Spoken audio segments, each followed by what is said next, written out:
बिस्मिल्लाहिर्रहमानिर्रहीम। अस्सलाम वालेकुम डियर स्टूडेंट, उम्मीद करता हूँ खैरियत से होंगे। स्टूडेंट, हमारा चैप्टर 5 चल रहा था, जिसमें आज हम जो है क्वेश्चन नंबर 3 और 4, ये दो इम्पोर्टेंट क्वेश्चन हैं, ये डिस्कस करेंगे। और प्रीवियस लेक्चर में आपको थोड़ा सा रिमाइंड करवा दूं कि हमने किया था क्वेश्चन रो ऑपरेशन के साथ। पहला क्वेश्चन, उसके दो पार्ट करवाए थे। रिमेनिंग ऐसा मैंने असाइनमेंट के तौर पर आपको दिए थे। और अभी जो है हम करने जा रहे हैं क्वेश्चन नंबर 3। जो क्वेश्चन 2 था उसमें हमने लैम्डा की वैल्यू फाइंड की थी कंसिस्टेंट सॉल्यूशन के लिए। क्वेश्चन 3 है बेटा, सॉल्व सिस्टम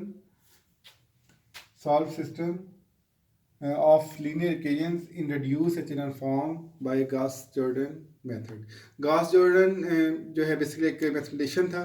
बेसिकली उसने लीनियर जो सिस्टम है हमारा इक्वेशंस का, उसको रिड्यूस एचेलॉन फॉर्म के ज़रिए सॉल्व किया, और उसी का समझ लें कि सेकंड नेम गॉस-जॉर्डन मेथड है। और रिड्यूस एचेलॉन फॉर्म क्या थी, जो कि हमने क्वेश्चन नंबर 1 में भी की थी, कि इसको आपने जो है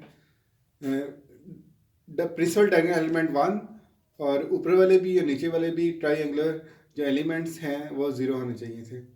तो let's start our lecture. Third part है इसका। क्वेश्चन है 5x1 minus 2x2 plus x3 equal to 2, 3x1 plus 2x2 plus 7x3 equal to 3, x1 plus x2 plus 3x3 equal to 2।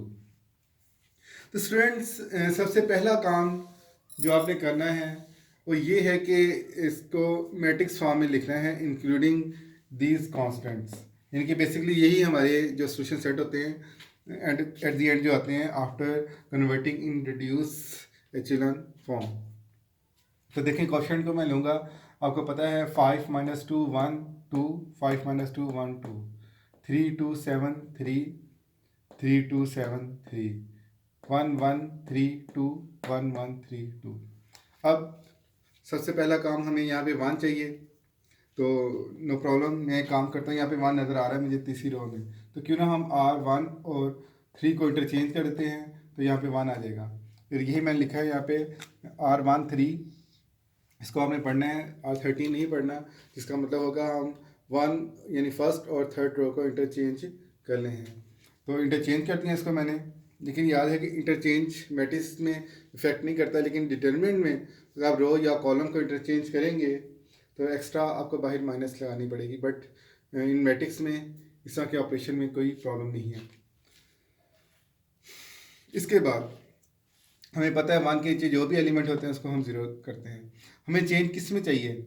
As usual R2 में और R3 में। तो हम यहाँ पे लिखेंगे R2 प्लस R1, और प्लस 3 है तो माइनस 3 से मल्टीप्लाई करेंगे, और इस तरह से अगर प्लस 5 है तो माइनस 5 से, क्योंकि 3 माइनस 3 ज़ीरो होता है और 5 माइनस 5 ज़ीरो होता है।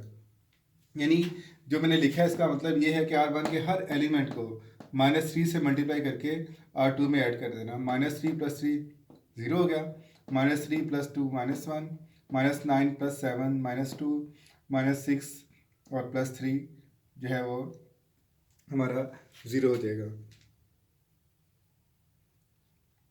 इसके बाद सिमिलरली मैंने R3 प्लस R1 को माइनस 5 से मल्टीप्लाई किया, तो ये हमारा आ जाएगा 0 माइनस 7 माइनस 10 और माइनस 8। अब 1 के जगह 0 0 आ गया। अब अगला टारगेट कि माइनस 1 नहीं, बल्कि हमें यहाँ पे प्रिंसिपल डायगोनल को 1 लाने के लिए प्लस 1 चाहिए। तो सिंपली मैंने R जो 2 है उसको माइनस 1 से मल्टीप्लाई कर दिया, तो ये आ गया 0 1 2 0। उसके बाद बेटा हमें नीचे 0 चाहिए और ऊपर 0 चाहिए।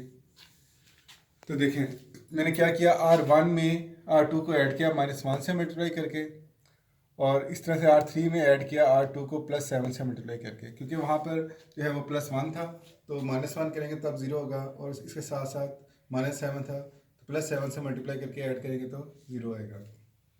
ये काम करने से हुआ क्या, हमें मिल गया 1 0 1 2 0 1 2 0 और 0 0 माइनस 8। अब असल जो चीज़ है, गॉस जॉर्डन मेथड में कहता है आप सॉल्यूशन सेट निकालो इफ़ पॉसिबल। अब इस बात का क्या मतलब है इफ़ पॉसिबल? इस बात का बेटा ये मतलब है कि हमने दो चीज़ों को देखना होता है। ये जो मैट्रिक्स है यहाँ से लेकर यहाँ तक, यानी कि जो वेरिएबल पर मुश्तमिल मैट्रिक्स है, ये देखें x1 x2 x3, ये जितना भी मैट्रिक्स है ये मैट्रिक्स ए होता है। और इस मैट्रिक्स में अगर हम इनकी ये कांस्टेंट वैल्यू भी ऐड कर दें तो ये एज अ होल मैट्रिक्स कहलाएगा ए बी। इनके यहाँ से लेकर यहाँ तक ये इतना मैट्रिक्स ए है, और अगर ये वैल्यूज भी ऐड कर दी है तो ये सारा मैट्रिक्स ए बी कहलाएगा। ये मैट्रिक्स सिंपल ए और ये ए बी आपका एक्चुअली ऑगमेंटेड मैट्रिक्स होता है। ये क्या होता है? Augmented matrix. ऑगमेंटेड मैट्रिक्स से लेता है। अब if rank of A is not equal rank of A B, अगर रैंक ऑफ ए बी के इक्वल ना हो, और जो कि नहीं है, तो देन जो सिस्टम का सोल्यूशन है वो पॉसिबल नहीं होता। अब कैसे इक्वल नहीं है देखें, हमारे पास अननोन या वेरिएबल तीन थे, 1 2 3, ये ए है। तो रैंक मैंने आपको क्या डेफिनेशन बताई थी प्रीवियस चैप्टर नंबर 4 में, कि number of non zero rows in echelon form is called rank of a matrix. तो इस अगर मैं ए को देखूं तो number of non zero rows 1 2, ये 2 रोज हैं जो नॉन जीरो हैं, ये तो कंप्लीट जीरो है। सिर्फ इसको देखना है आपने। इसका मतलब ये है कि ए का रैंक 2 है, और अगर आप एज ए होल देखें तो एज ए होल ही नॉन जीरो रोज हैं, यानी कि ये -8 शामिल होने की वजह से जीरो जो रो थी वो जीरो नहीं रही बल्कि नॉन जीरो हो गई। लिहाजा इस ए बी को अगर हम तनाजुर में देखें तो रैंक इसका 3 बनता है, और ए के तनाजुर में देखें तो इस मैट्रिक्स का रैंक जो है वो 2 बनता है। लिहाजा ये इक्वल नहीं है, इसलिए हम सिंपली लिख देंगे इसके नीचे solution of system does not exist. अगर सपोज ये इक्वल होते फिर हमने इक्वेशन बनानी थी और उसको उसी वे में सॉल्व करना था जैसा कि हमने क्वेश्चन नंबर 1 में किया था। तो इसके रिमेनिंग पार्ट अगर आप देखोगे तो डेफिनेटली कुछ क्वेश्चन ऐसे आएंगे जिसमें आपका रैंक इक्वल आ सकता है, तो उनको आपने उसी तरह से सॉल्व करना है जैसे हमने प्रीवियसली क्वेश्चन नंबर 1 के को सॉल्व करके x1 2 3 की वैल्यूज हमने फाइंड आउट की थी। मेरा ये क्वेश्चन नंबर 4 है नेक्स्ट हमारा, और ये बड़ा ही इंपॉर्टेंट क्वेश्चन है। Show that the system 2x1 minus x2 plus 3x3 equal to a, 3x1 plus x2 minus 5x3 equal to b, minus 5x1 minus 5x2 plus 21 equal to c। करना क्या हमने, कहते हैं ये सिस्टम सारा inconsistent होगा if c not equal to a minus 3b। कि ये इनकंसिस्टेंट होगा अगर c की वैल्यू 2a माइनस 3b के इक्वल ना हो।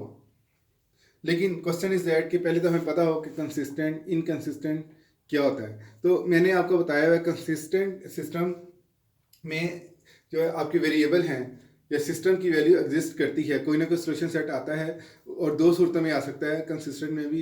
एक तो सिंपली x1 x2 x3 की कांस्टेंट और रियल नंबर हमारे पास आ जाएं, दूसरे अगर 0 0 कोई रो आ जाए, और तो हम थर्ड वेरिएबल एक्सपोज t जैसे हमने प्रीवियस क्वेश्चन में किया था टी सपोज कर लेते हैं, और temporary values infinitely many solution जिसको हम बोलते हैं वो निकल आती हैं।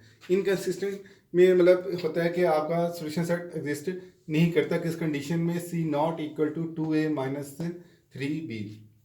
तो लेट्स सी कि हम पहले सबसे पहला काम इस सारे सिस्टम को लिख लेते हैं मैट्रिक्स फॉर्म में, जो कि आपके सामने मैंने लिख भी दिया है। 2 - 1 3a, 3 1 - 5b, -5 -5 21c।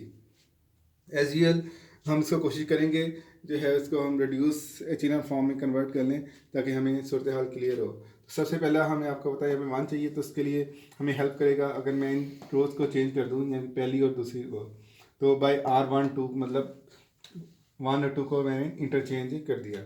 तो ये जो 2 वाली रो ऊपर आ गई और 1 वाली नीचे चली गई, बाकी थर्ड रो वैसी। अब हमें 1 चाहिए था, तो मैंने क्या किया, R1 में ऐड किया, R2 को -1 से मल्टीप्लाई करके, क्योंकि 3 - 2 आपको पता 1 होते हैं। तो R1 में से जब R2 को माइनस किया तो 1 2 -8 b माइनस a आ गया, और 2 - 1 3a, -5 -5 21c। सेकेंड और third row as it is उसी तरह से आ गई। उसके बाद हमें पता है कि हम 1 के नीचे 0 0 लाना होता है, तो 2 - 2 0 होता है, और -5 + 5 0 होते हैं। तो आर सेकेंड रो को -2 से, क्योंकि +2 है, और थर्ड रो को -5 है तो +5 से मल्टीप्लाई करके सेकंड और थर्ड रो में रिस्पेक्टिवली हम ऐड कर देंगे। तो वो ऐड करने के बाद हमारे पास सोल्यूशन सेट आ जाएगा 1 2 -8b -a 0 -5 19 3a -2b 0 5 -19 5b -5a +c। चलिए ये तो फर्स्ट कॉलम का सिलसिला हो गया। और सेकंड कॉलम में हमें -5 की जगह पर क्या चाहिए 1। लेकिन हम एक चीज़ ऑब्जर्व कर रहे हैं कि ये सिस्टम हमारा इनकंसिस्टेंट बन रहा है। बिकॉज देखें ज़रा -5 + 5 0 19 -19 0। तो अगर मैं R3 में R2 को ऐड कर देता हूँ तो मुझे कुछ इस तरह का आंसर मिलेगा कि 5 -5 0 19 -19 0 और इसको भी 5b में से 2b निकाले 3b और -5 में से +3a निकाले -2a +c as it is आ गया। तो मैंने R3 में R2 को ऐड कर दिया। उससे हुआ क्या कि हमें ये अंदाज़ा होगा कि सिस्टम इनकंसिस्टेंट बनेगा बिकॉज लास्ट रो जो है उसके 3 एलिमेंट जो है जो वेरिएबल वाले थे वो 0 आ गए हैं। फर्दर हमें यहाँ पे 1 चाहिए होता है तो नो प्रॉब्लम, मैं सिंपली R2 को -1/5 से मल्टीप्लाई करता हूँ। तो मतलब मल्टीप्लाई करते हैं या 5 से डिवाइड करते हैं, मैं आपको बताया एक ही बात होती है। 1 -19/5 और -3/5a + 2/5b ये रिजल्ट आ जाएगा। अब बेटा हमें ऊपर वैसे तो 0 लाना चाहिए बट नो नीड, इसकी ज़रूरत ही नहीं है क्योंकि सिस्टम हमें यहीं से रिजल्ट मिल रहा है जो उसने रिक्वायर किया है। कैसे कि मैंने आपको बताया यहाँ से लेकर यहाँ तक ये सिस्टम सारा हमारा ए है और अगर एंटिड यानी कांस्टेंट वैल्यू भी ऐड कर दी जाए तो as a whole this system is called augmented system या ऑगमेंटेड मैट्रिक्स, जिसको हम ए बी से डिनोट करते हैं। तो अब रैंक को चेक करें। मैंने अभी प्रीवियस क्वेश्चन में भी ये बात डिस्कस की है कि ये जो ए का रैंक है ये कि number of non zero rows 1 2 2 है और as a whole augmented matrix का रैंक जो आपका 3 है क्योंकि number of non zero rows 3 हैं, तो जो कि इक्वल नहीं है because 2 is not equal to 3।